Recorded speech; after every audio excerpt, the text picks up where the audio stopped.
네, 안녕하세요. 김영록 TV의 날짜 이야기입니다. 자, 오늘은 1월 3일이 되겠습니다. 1월 3일 날 어떤 그 일이 이 세상에 있었을까요? 네. 쭉 살펴보니까 바로 1868년 1월 3일 오늘 일본이 그 왕정을 복구하는 그런 날이었죠. 즉, 에도 막부가 종식이 된 날이 되겠습니다. 에도 막부라는 게 이제 종식이 됐다는 얘기는 뭔가 그 쇼군 중심으로 움직였던 그 막부, 마치 막부가 일본이라는 그 나라 전체를 대변하는 듯한 그런 시대가 이제 종식이 되고 중앙집권적인 그런 그 형태를 갖춘 정치 체계를 만들어서 왕정이 복구되는 거죠. 바로 그 천황으로서의 그 위치에 있었던 어, 그 메이지 유신이죠. 그 명치천황이죠. 그, 그러니까 그 막부가 바로 이 천황 체제로 넘어가는 그런 그 지금 시점이 되겠습니다. 뭐, 그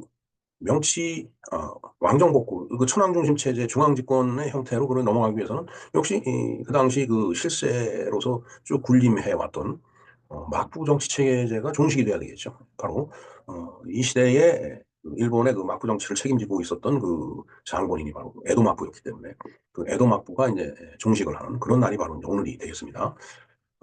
그래서 이제 일본은 왕정복구 중앙집권 체제가 되면서 천황이라는 그 존재를 중심으로 해서 이제 일본이 점점 뭔가 이렇게 그 국권화되는 그런 과정을 거치죠. 네, 그러면서 이제 일본이 바로 근대화 채찍을 넣으면서 바로 근대화 성공을 하게 됩니다. 결국은 일본이 큰 제국을 형성하면서 미국과 전쟁을 벌일 정도까지 그렇게 힘을 이제 기르게 되는데 그 스타트가 바로 왕정 복고지만은 왕정이 복고되기 위해서 에도 막부가 종식이 돼야 되기 때문에 굉장히 그 역사적으로 중요한 날이다라고 그렇게 말씀을 드려야겠네요.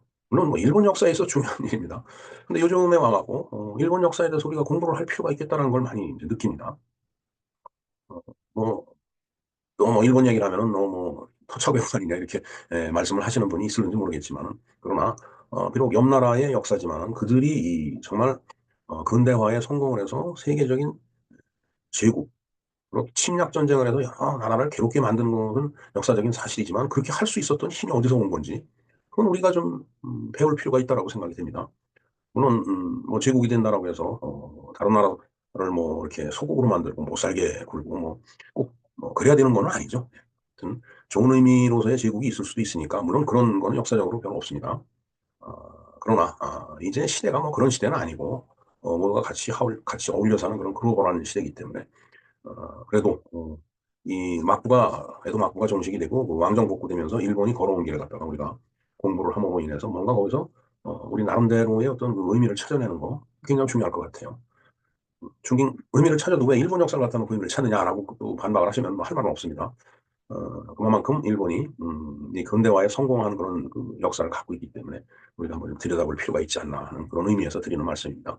자, 어찌됐든 오늘 1868년 1월 3일 일본이 왕정이 복구가 됐습니다. 에도 막부가 이제 종식이 되었죠. 자, 그 과정 우리가 한번 공부를 해볼 필요가 있겠습니다. 자, 그래서 그에 대해서 한번 뭐 여러 가지 그 내용들을 좀 살펴보죠.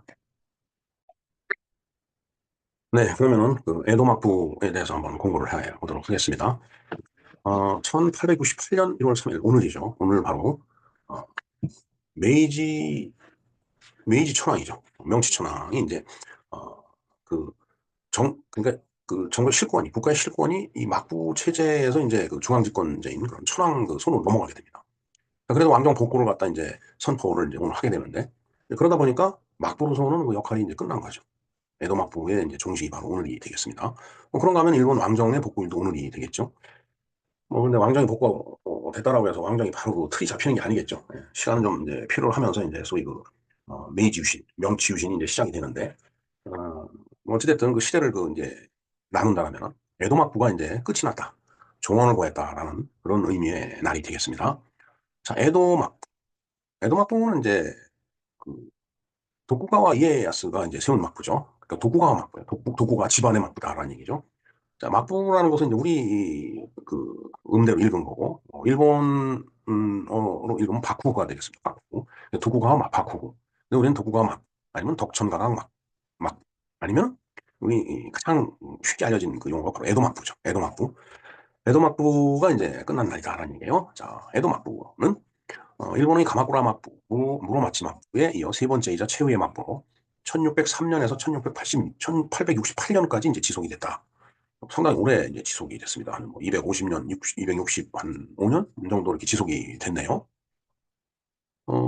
뭐 가마쿠라 막부, 무로마치 막부, 도쿠가와 막부, 에도 막부 이게 다 아주 그 유명한 그 이제 막부죠. 막부도 뭐 사실 보면 규모가 큰 것도 있고 작은 것도 있는데 이 여기서 이야기되는 이 세 막부가 굉장히 그 규모도 컸고 어, 권력도 제일 컸었다. 그렇기 때문에 뭐 어떤 의미에서 보면은 일본에 천황이라는 그 제도가 있었지만은 어, 천황이라고 하는 것은 뭐 일종의 그 상징적인 존재고 이 막부가 이제 그 국가 권력을 거의 행사하는 듯한 그런 그 인상을 주는 시대가 바로 이 막부 시대가 되겠습니다. 자, 막부는 일본에서 왕을 대신하여 지휘관이 편 진지를 가리키는 말이었다. 진지. 자, 막부는 좀 막이라는 얘기, 이 천으로 이렇게 들이는 막을 얘기하는 거죠. 그러니까 뭔가 장군의 그 공간을 갖다가 이렇게 확보하기 위해서 이렇게 막을 딱 쳐놓고 그 막 안에서 뭐 전술 회의도 하고 전투 준비도 하고 그다음에 장군들끼리 뭐 회식도 하고 서로 회의를 하고 뭐 그랬기 때문에 이제 그걸 이제 막부라고 이제 부르기 시작한 게 일종의 그 뭐 막 안에 있는 어떤 그 뭐 어떤 공권력이 그걸 가진 조직 뭐 이제 이런 의미로 이제 불리게 된 거라고 보면 되겠습니다.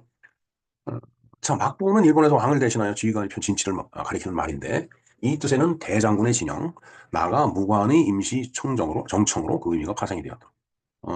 이제 쇼구네이트라고 이제 이제 영어로 돼 있는데 우리가 이제 통상 쇼군이라고 얘기해요. 장군은 일본말로 읽으면 쇼군입니다.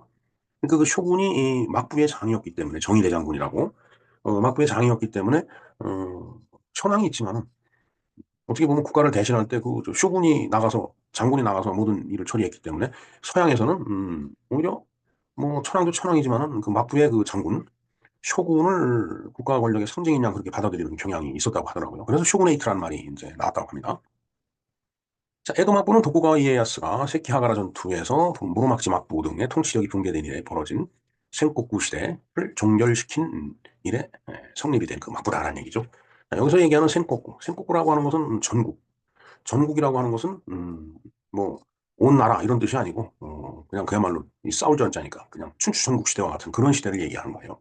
서로 그냥 뭐 서로 죽이고 죽는 그런 전국 시대가 센코쿠 시대가 있었는데 그걸 갖다 종결시키고서 이 막부라는 그 체제로 이제 일본이라는 나라를 갖다가 이렇게 틀을 잡고 통치를 해나가기 시작했다라는 그런 얘기죠.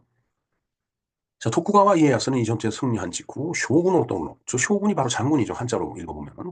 도쿠가와 가문은 에도, 에도가 현재 도쿄를 얘기하는 겁니다. 강호가 되겠습니다. 우리나라 한자로 읽으면 에도가. 에도에서 전일본 다이묘들을 다스리는 유력 가문이 되었다. 이 다이묘라고 하는 것은 또 이제 제가 작은 글씨로 써놨죠.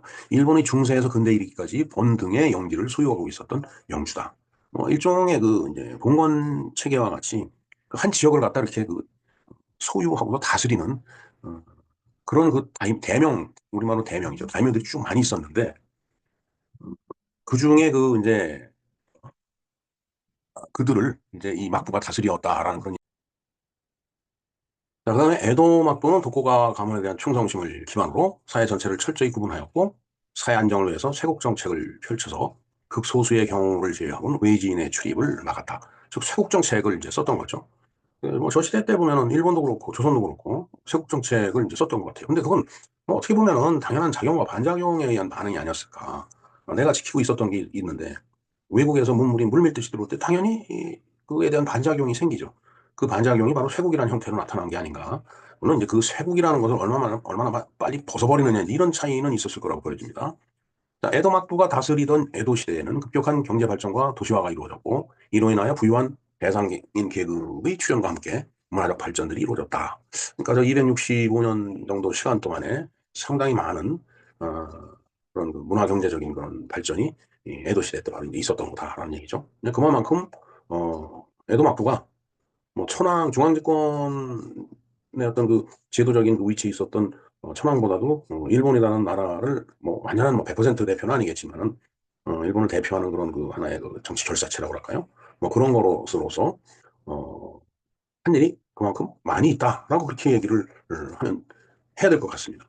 뭐 그야말로 그 일반 그 주민들이 뭐 죽든 살든 신경 안 쓰고 저희들이나 배불려 처먹고 그랬던 사람들은 아니다라는 얘기예요.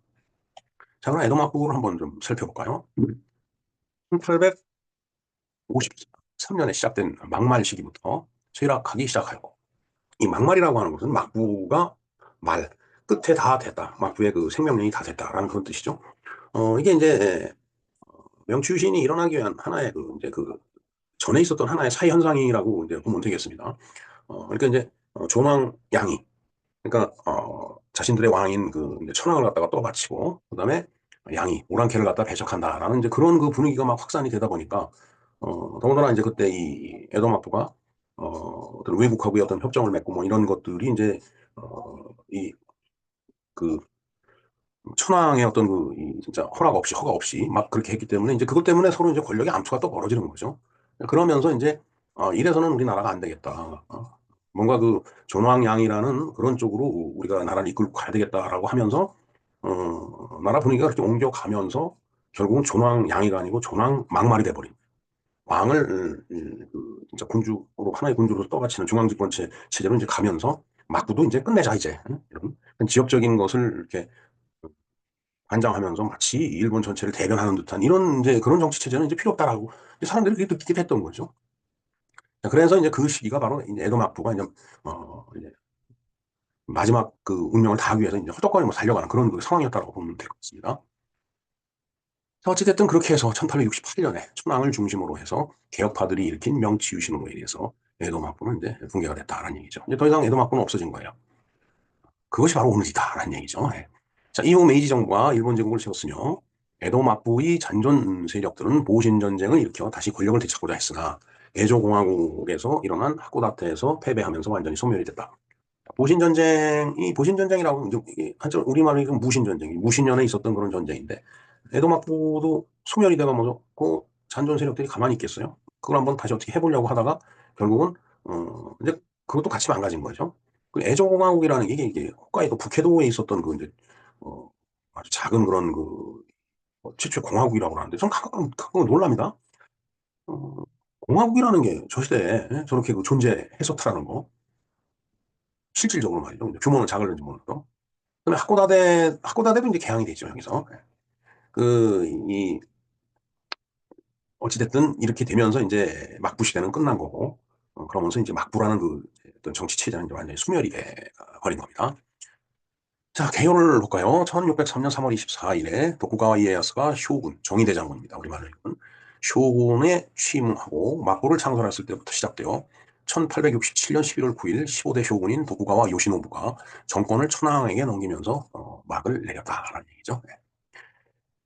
그다음에 도쿠가와 가문의 쇼군들이 일본을 지배한 이 264년간 시기를 에도 시대 또는 도쿠가와 시대라고 이야기를 한다. 에도 막부는 바쿠한 그러니까 막번이죠. 막번 체제 밑에서 산원공상의 신분을 고정을 하고 기독교 금지를 구실로 쇄국을 하고 그 후에는 유교적 교화도 이용하면서 전국 지배를 갖다 강화를 했다. 이제 일본 전체를 갖다 이제 지배하려고 엄청 이제 애를 썼겠죠. 자, 조선시대에는 1607년부터 1807년까지 조선통신사를 12회 초청하여 두세 기 동안 양국 간에 밀접한 교류를 했다. 글쎄요. 제가 얼마 전에 그 이제 대마도를 잠깐 다녀왔고, 1월 초에도 좀, 바로 이제 대마도를 좀 다녀와야 되는 그런 입장인데, 저 조선통신사의 그 12번이라는 게, 4번은 그 임진왜란으로 인해 갖고서, 이 포로로 끌려간 사람들을 송환하고 하는 그런 작업 때문에 이제 있었고, 대부분.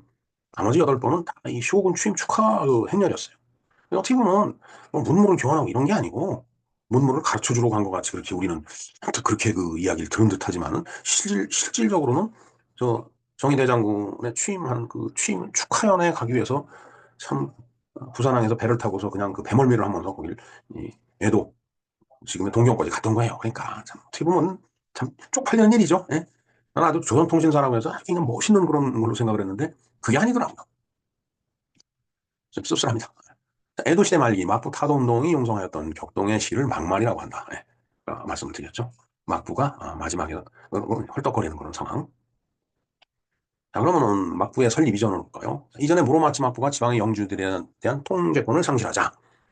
예, 뭐 화문 11홍이라고 권력도 권자가 그렇게 오래 가는 건 아니죠. 언젠가는 또 소멸되게 돼 있습니다. 그러니까 무로마치 막부도 이제 가마꾸라 막부도 그렇고 무로마치 막부도 그렇고 이제 융성했다 소멸을 해 가는 거죠. 그 뒤를 갖다가 바로 도쿠가와의 가문의 에도 막부가 이제 그 통제권을 갖다가 이제 이어가는 거죠.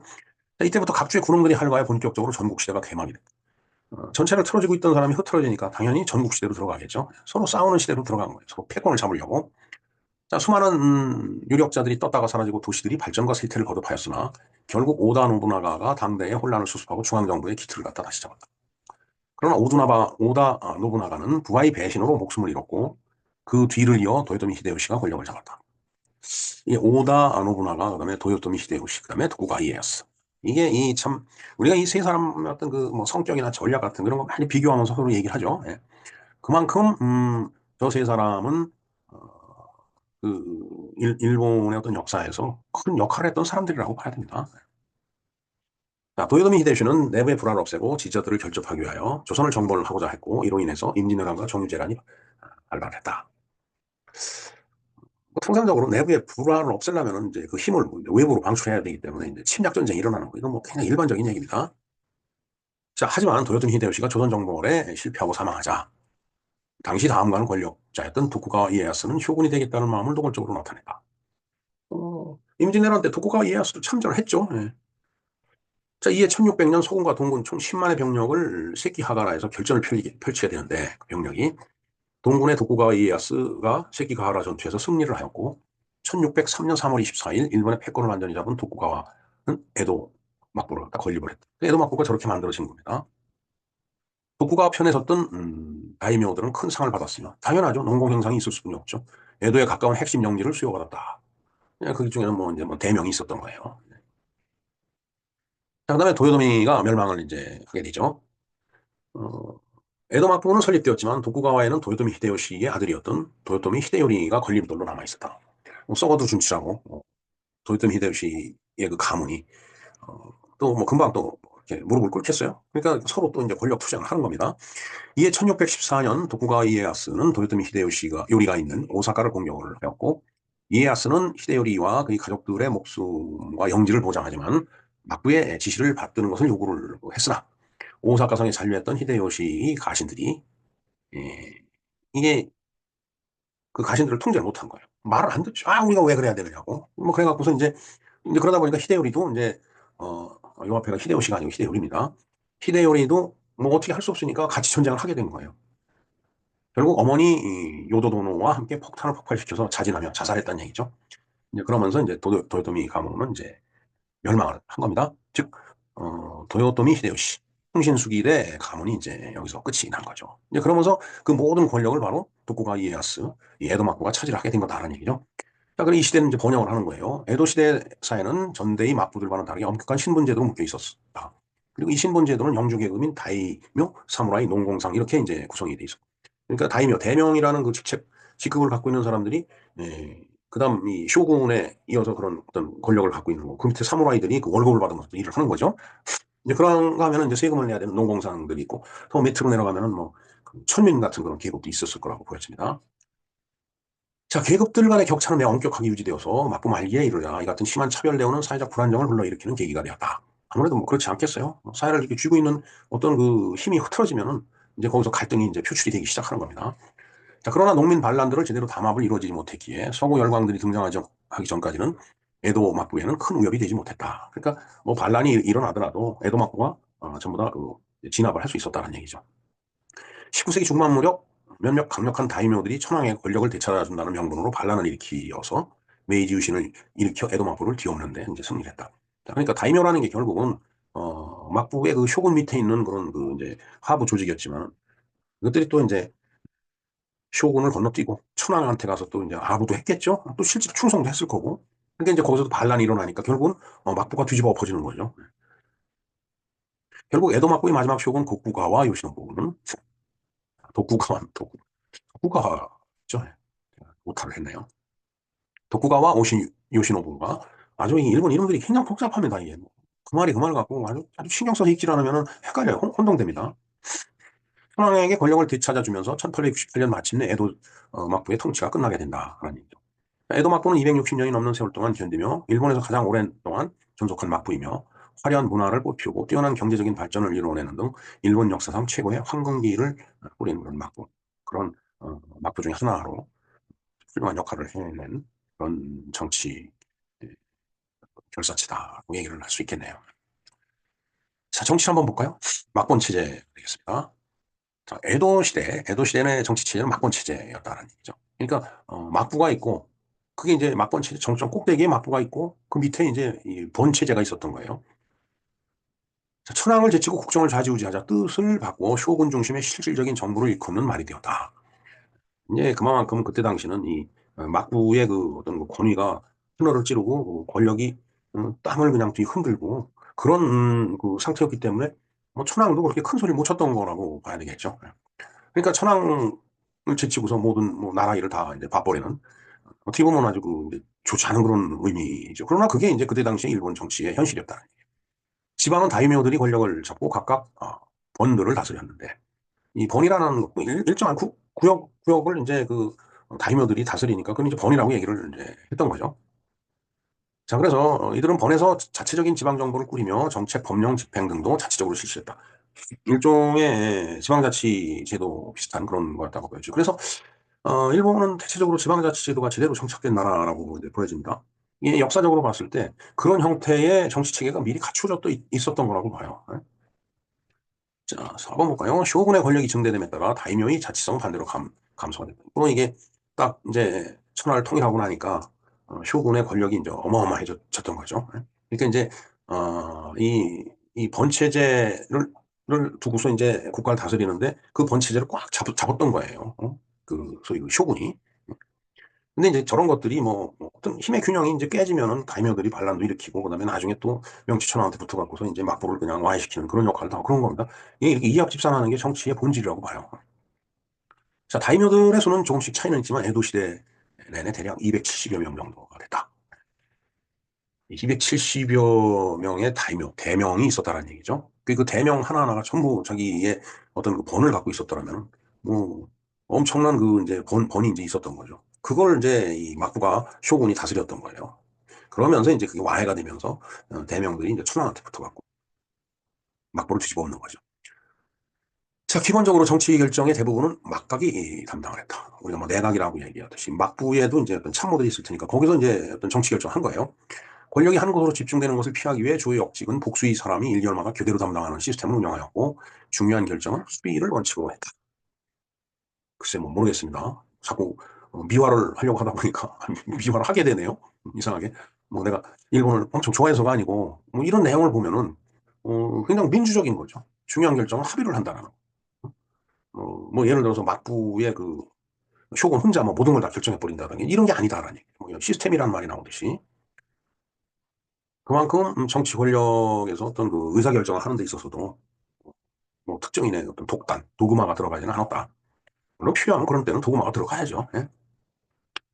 자, 독고가와 막부관직의 실무자는 크게 다음 두 가지로 나눠진다. 하다못도, 괜히, 뭐 그런 그 이제 어, 실무 레벨이 또 있었던 모양입니다. 에도 막부는 2만 2천 명에 달하는 가신들을 거느렸고 이들 중 대부분은 봉투를 받지 못한 채 봉급을 받아서 생활했다. 예, 땅을 받아갖고서 자기가 거기서 뭐 사람들을 부려가면서 큰 소리 치면서 사는 게 아니고 그냥 월급 받아서 그야말로 월급쟁이죠. 그러니까 사무라이들도 저렇게 월급을 받아서 생활을 했다라고 하더라고요. 나중에는. 자, 그 시대 사회를 한번 살펴볼까요? 전국 각지의 군사적 요충지와 상업지역, 무역 항구 등을 직할지로 삼아 전 열도를 중앙에서 어느 정도 통제하여 중앙 집권력 봉건 시대라고 부른다. 뭐 일본 열도 지금 4개의 섬인데 그걸 다 그, 그 관할을 못 하더라도 어느 정도는 통제를 할 수 있었다는 얘기예요. 그만큼 에도 막부의 그 권력이 실력이 대단했던 거라고 봐야 되겠습니다. 대일본사와 같은 역사서를 편찬하는 등 문치에도 그 문치를 지향도 했다. 그러니까 역사서를 편찬한다는 게 굉장히 중요한 작업입니다. 사실은 역사는 생존 에너지라고 늘 말씀드리듯이 저 역사서를 아주 팩트에 기반해 갖고 정확하게 기술해 놓고 거기서 의미를 찾아내면 어떤 위기가 닥치면 내가 헤쳐나갈 그런 길이 보인다라는 얘기죠. 그다음에 토쿠가와 이에야스는 다이묘들이 병력을 함부로 양성하지 못하도록 병역을 모병제로 바꿨다.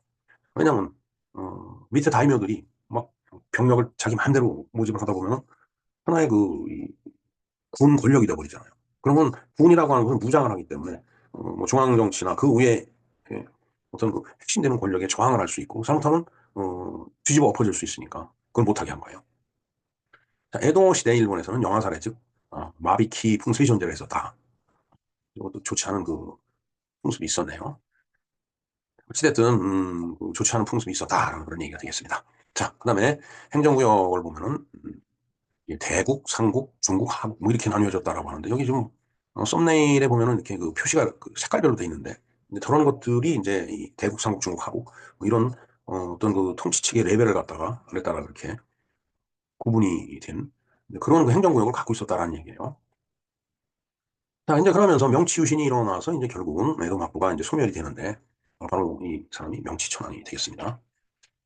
명치천왕에 대해서는 우리가 별도로 또 한번 공부할 시간이 이제 있죠. 바로 1월 9일 날이 바로 명치천왕이 이제 천왕으로 등극하는 날입니다. 그날 이 어, 명치 메이지 천왕에 대해서 한번 우리가 별도로 또 공부하는 시간을 가져보도록 하겠습니다. 그리고 뭐 명치유신에 대해서는 또 이렇게 방송으로 한번 소개를 드린 적이 있습니다. 흔히들 그러죠. 이 명치유신을 아주 잘게 잘게 씹어가면서 정말 저 유신이 일본 사회로서 어떻게 그 작동을 하고 헌신을 하고 기여했는지 거기에 대해서 진짜 아주 잘게 잘게 씹어가면서 공부를 해볼 필요가 있다라고 얘기하는 사람들이 많이 있어요. 그만큼 일본을 근대화 반열에 올려놓은 것이 바로 이 명치유신인데 과연 어떠한 요소들이 그때 구한말 우리와 달랐기 때문에 일본은 근대화에 성공을 해갖고 제국이 되고 조선은 어떻게 했길래 일본의 식민지가 되는지 그에 대해서 우리가 논리를 찾아낼 수 있다는 그런 얘기가 되겠습니다. 자, 1868년 1월 3일 오늘 일본이 왕정복구를 선포함으로 에도 막부가 종식이 되었으며 명치천황을 정점으로 하는 중앙집권제가 실시되며 명치유신을 성공하여 근대화의 대장정에 나섰고 일본 제국으로서 1941년 12월 진주만을 공습함으로 태평양 전쟁을 일으켰다가 다시 또 몰락의 길을 걷게 되는 그런 그 과정을 앞으로 보여주죠. 자, 그러나 태평양 전쟁에서 패배를 해갖고서 일본이 무릎을 꿇었지만 그때 당시에 세계의 최강국이었던 미국에 맞설 수 있을 정도로 더군다나 동아시아, 동남아시아, 호주까지 거기까지 그 마주의 손길을 뻗어가면서 세력을 확정할 수 있었던 건 분명히 뭔가 있을 거예요. 이 사람들이 정신적이든 물질적이든 뭔가 확고한 뭐가 있었기 때문에 이 사람들이 그렇게까지 그 확장이 되고 일종의 본성이라면 본성이죠. 그렇게 됐었는지 우리가 공부를 할 필요가 있다는 얘기. 그래서 메이지 유신을 잘게 잘게 씹어갖고 아주 달짝지근한 맛이 날 때까지 삼키면서 먹고 저들의 논리를 우리가 공부를 해야지 그 다음에 유사한 상황이 반복이 되면 우리가 당하지 않고 우리가 먼저 한 발짝 나가서 더 멋있는 더 큰 나라를 만들 수 있지 않을까 하는 생각을 해봅니다. 예, 진주만 공습에 대해서 또 제가 영상을 예, 링크했는데 하여튼 참조를 해주시기 바랍니다. 자, 세상의 모든 사물과 현상에는 흥망성쇠가 있죠. 영원히 흥한 건 없습니다. 영원한 건 주님밖에 없다라는 그런 말씀을 드리면서 뭐 에도마쿠도 흥했다 망하는 거고 흥망성쇠죠. 흥성했다가 망쇠하는 것이고 또 그 이후에 일본도 다시 흥했다가 요즘은 약간 좀 쇠하는 듯한 느낌이 있고 그런가 하면은 우리 대한민국도 한때 쫙 흥했는데 지금은 어떻게 될지 모르는 혼란 속에 있는 거죠. 그러니까 우리가 이걸 잘 생각해야 된다는 그런가 하면은 이제 중국은 또 개혁 개방 이후에 엄청 흥한 듯 보였는데 요즘은 조금 어딘지 모르게 이상한 그런 느낌을 준 그런 상황이죠. 그러니까 세상에 영원한 것은 없습니다. 분명한 것은 흥하고 성했다가도 결국은 망하고 쇠하는 그러한 과정을 계속 되풀이하는데 단지 그 룰은 똑같은데 흥과 성이 누가 더 기냐 이제 그 차이죠. 그리고 누가 더 먼저 망가지느냐 그 차이입니다. 그러니까 우리가 쉽게 망가져서도 안 되고 그리고 뭔가 그 융성했던 시간을 아주 짧게 구가해서도 안 되는 거예요. 긴 시간 동안 그것을 구가해야만이 우리 에, 자자손손 정말 그야말로 풍요롭게 안정되게 잘 살 수 있는 그런 나라가 되지 않겠나 이런 생각을 해봅니다. 자, 그만큼 굉장히 중요한 말씀을 드리면서 자, 일본의 도쿠가와 막부가 에도 막부가 마감하면서 그다음에 명치 유신이 성공하는 그 시대 얘기를 좀 완벽하진 않지만 그래도 개략적으로 여러분께 말씀을 드렸습니다. 자, 김영로 TV에서 바라다본 일본 에도 막부의 흥망성쇠였습니다. 감사합니다.